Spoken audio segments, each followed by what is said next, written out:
Mate, appreciate you dropping by, Daniel. Of course, of course, of course. Mate, I'm curious, man. Mate, you're leading the space when it comes to, pioneering the sales space, speaking on stages. Your impact is phenomenal, bro. Man, what's your story? Was it always easy for you to get into the space? Uh no man, like, if anybody's watching this right now, I never even thought about getting into sales. I think just like anybody else, I started off as, I thought inside of my head like a landscaper and a door-to-door worker. Little did I know, like I was actually in door-to-door sales because I was Mm, working for like a home improvement company where we were working on lawns, etc. But in order to do the business, you had to sell the home, so they dropped you off in the neighborhood. And then I always just yeah. say people follow what they're curious about inside of life. So I just got curious about sales. So I dived right into direct sales and door to door sales at 14, and then after I dropped out of university, I just stuck with it up until today. Yeah, wow, nice, man. And I guess over your time, you probably met a lot of entrepreneurs. What do you think is the main reason why entrepreneurs fail? It's probably a big can of worms, right? Is it energy, drive, hunger? What do you think it is for you, bro? Uh, Lack of understanding what the main ingredients is to drive their business. So what that means is a lot of people, when you study Pareto principle 80-20, a lot of people don't understand the main core ingredients of what drives their business. So they're usually spent in like the 20% of shit that doesn't drive their business. And it's almost impossible that if you were to spend your time on the 80% of things that drive your business, and you did that every single day for 7 days a week for 6 months straight, it's almost impossible not to succeed. So I go back into like sales or entrepreneurs. If an entrepreneur was focused on promoting their business, talking to new clients every single day and presenting their business to new clients every single day, and they did that 7 days a week for 6 months straight, it would be physically impossible for that entrepreneur to fail inside a business. Yeah. It'd be physically impossible for them not to have customers. So that's like you try to make success as an entrepreneur inevitable, and you try to make failure impossible. That's always the goal. And too many Mm, people give failure a breathing room because they don't know how to suffocate it with the main core ingredients that drive their business. So you figure that out, the main core ingredients. And the other thing is most people are just like fake full timers, meaning like a lot of people now want to yeah. become entrepreneurs. And I say a lot of the real part timers can beat the fake full timers. So like for me, a lot of people don't have the ability maybe to work full time entrepreneurship right now if you got inside of something and you can only work it part time. But as long as you're mentally there full time inside of your head, you will beat a lot of the people that say they're full time entrepreneurs because they're not really being productive inside of their business. And time doesn't mean that you're full time. Productivity equals you being full time inside of the business, not just the time that you spend, right? So, yeah, it's about being a full timer, but being productive inside of the business. Man, I love that. I love that. And mate, what do you think made you stand out when it comes to like your ability? Do you think it's more so like energy, just drive? Like, mate, where do you get your hustle from? Like, is it something that's within? Is it your why? What makes you so driven, Daniel? Yeah, dude, I just think that sales is all energy. So I always thought to myself, I said, Yeah, people always, this, people always buy you before they buy your product. But I always said, okay, if everybody's vibrating at one certain frequency, if I just took it one step up, which will of course offend some people that I'm super loud and I'm always of energetic, et course. cetera, I can turn it on. But at the same time, I said, that's going to be my differentiating factor. So I can at least get people's attention. If I get their attention, then I can talk about it and have a good conversation with them and have some sort of value with them. But marketing, branding, and to me, sales is always about breaking the mold on people first. And then on the back end, whatever you can offer on the back end, what type of value you can offer, etc. Most people just don't know how to, break the mold on people. So I said, okay, everybody typically vibrates at this low frequency. I'm just going to take it a notch up and it's just going to be within my standard. I don't do anything if I'm low energy. If I Mm, have 20 minutes to rock out on a podcast with you, I'm not getting on this podcast and operating at 90%. I'm going to do it at 150%, right? So I guess just part of my standard. I realized at a young age, energy sells. And if I know that that's just cold hard truth, then I will never do anything without energy because that becomes the top standard yeah, inside of my business. yeah. Was it always unconscious for you, man, or like it's something that you actually like? You got to consciously make the effort to have the energy high for yourself. I think it is. I think it is conscious. I don't think Nice. it's always unconscious. I think I do have to remind myself that, hey, listen, this is just if you were, because some people it's optional. So they're like, oh, today I don't have to have good energy. But if this was part of your MBOs that like in a job, like, hey, you had to do this or you don't get paid, and this is your number one thing that drives business, to me, I'm like, Yeah. okay, energy, first thing. I don't get it, whether I feel like it or not, I'm going to have high energy. So yeah, it is conscious for me. Yeah, cool. Love that. Mate, the whole high ticket space online, there's a lot of sales reps out there, right? It's blown up, I feel like, in the last 2-3 years. For sure. Man, what makes, besides energy, like what makes a phenomenal sales rep? Like Um, 1%. slowing down the process and allowing your prospects to speed it up. I think every great sales rep has the ability to slow it down and let the prospect, it always comes the debate pressure between urgency, and anything that can be told inside of sales can always be asked in the form of a question. The better you get at sales, the better you realize that pointing fingers and telling people, they got to buy because they're going to miss out if they don't buy and they don't get XYZ. That's pressure. It's a conflict of internal values. Urgency is asking the right question to develop a sense of urgency. So now the prospect says, okay, I want to speed this up. I want it. Great sales reps can slow it down and allow the prospect to speed it up. So there's a difference always. Pressure is telling somebody what to do. It's a conflict of internal values. Urgency is self-generated, and that's creating the right questions that creates a sense of urgency inside.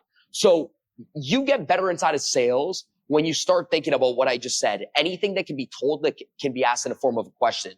And that's like a good game for sales reps to play inside of their head, because they're like, okay, I want to tell this client to buy because they'll get a discount. But let me ask a different question. Well, hey, what happens if, you don't onboard with us today, and, you also don't take advantage of, the 50% off that we have right now, and you wait maybe a month down the road and the same problem happens and the price is double. Like, what would change? And now you're asking a question. So now it's a little bit different, right? So I always train reps to say, can you say it in a form of question before you tell it? Number one.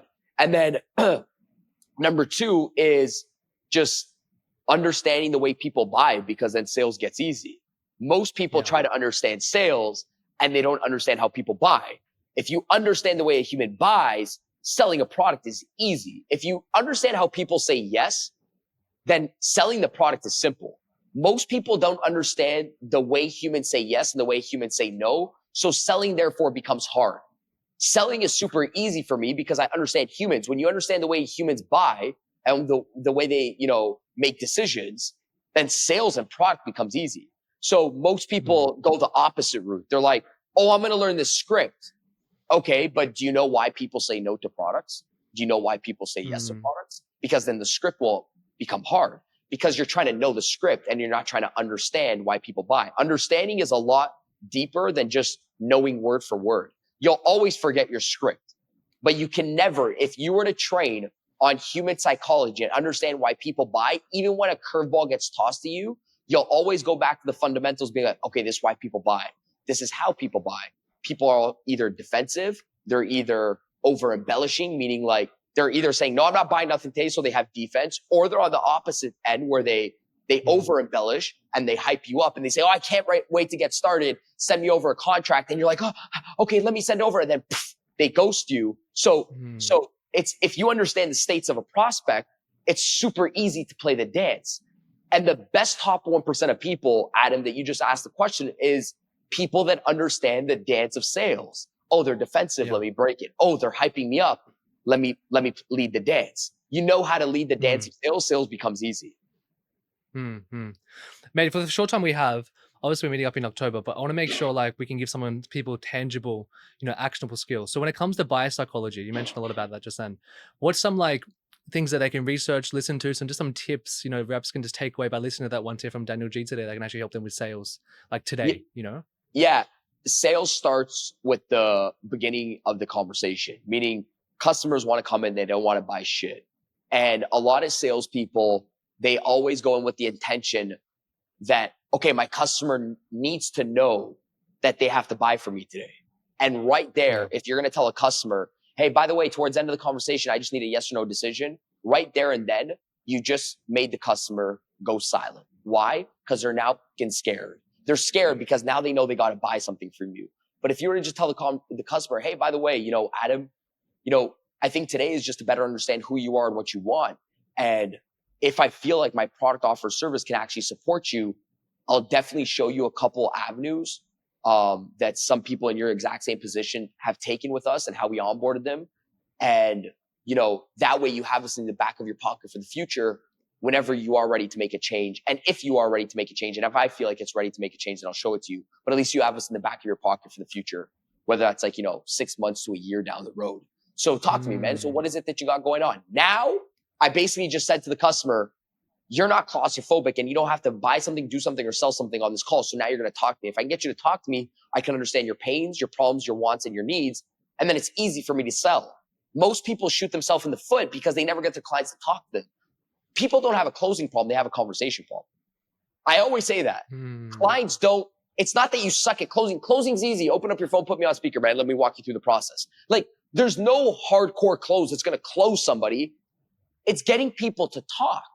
It's just opening people up. It's another thing, it's words create a certain image in that person's head. So when you were to be like, hey, by the way, I just want to know a yes or no decision. Now the person's like, oh, I got to do something. Pressure. Nobody likes pressure. Conflict of internal values. But if you were to just, hey man, just let me know, towards the end of the conversation, what you think about something like this. And whenever you're ready to transition in the next 6 to 12 months down the road, at least you have us in the back of your pocket for the future. Now you're relaxed. And now I go ask words of familiarity. And I could say, hey, Adam, so what's new inside of life, man? Talk to me. What's new? What's new? What's new? What's new now triggers I know this guy, man.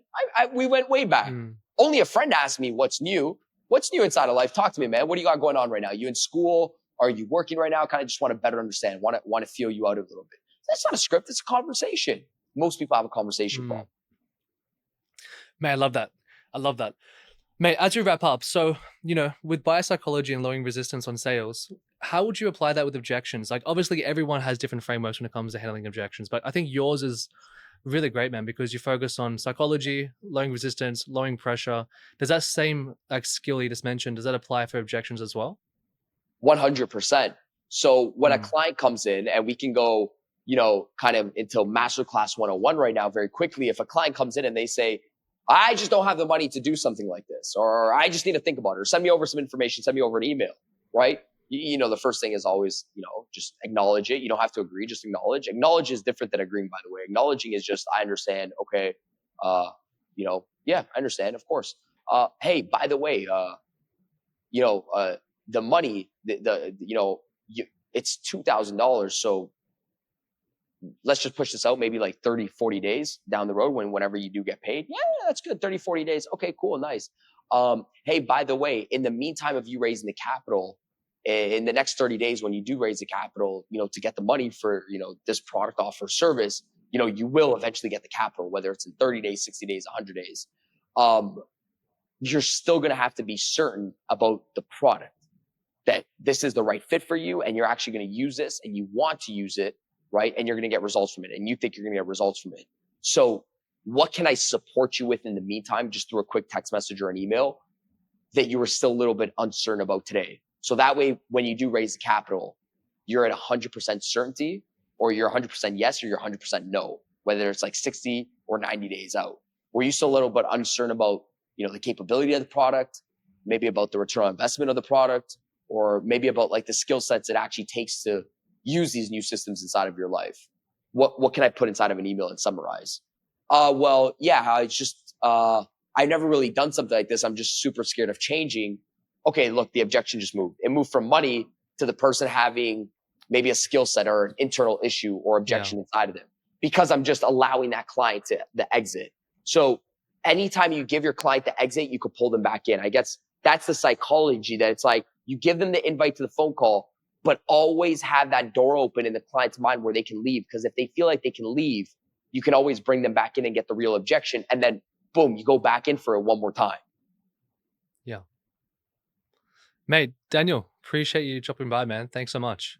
Yeah, of course, dude. And I'm excited because this is just part number one to something massive coming. So in the next, 100%.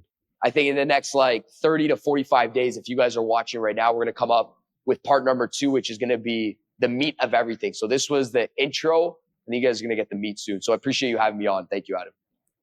Mate, let's do it. Awesome, bro. Perfect, man. Love it.